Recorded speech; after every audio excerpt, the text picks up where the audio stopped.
umugambi woba mukuru kuba ukubigisha no kubaha uburyo no kubaha ibyo botangura kugira barondera uburyo bonyene.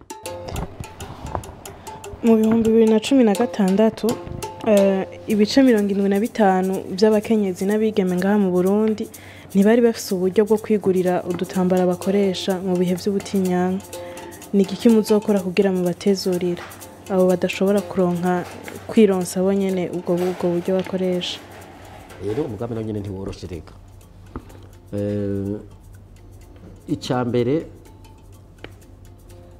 nukubandanya ku abangene umugambi wubatswe n'ababikora n'igituma batakibikora kuko uwo mugambi nawo warabayeho.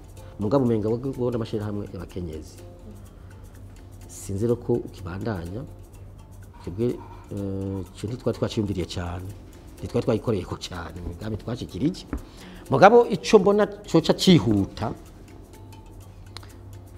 no kumenya ingene byifashe mu gihugu cyose.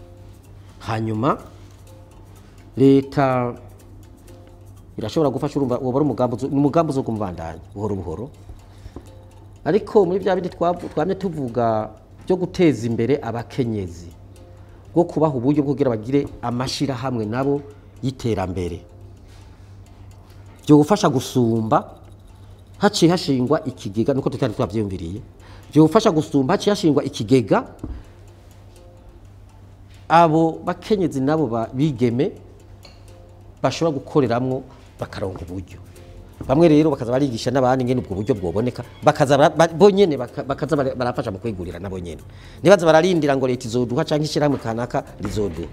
Twebwe ico ncanda candika ko Ntitwari twagikoreyeko mugabo ndumva yuko umugambi woba mukuru kuba ukubigisha no kubaha uburyo no kubaha ibyo botangura kugira barondera uburyo bonyene bazozi barigurira.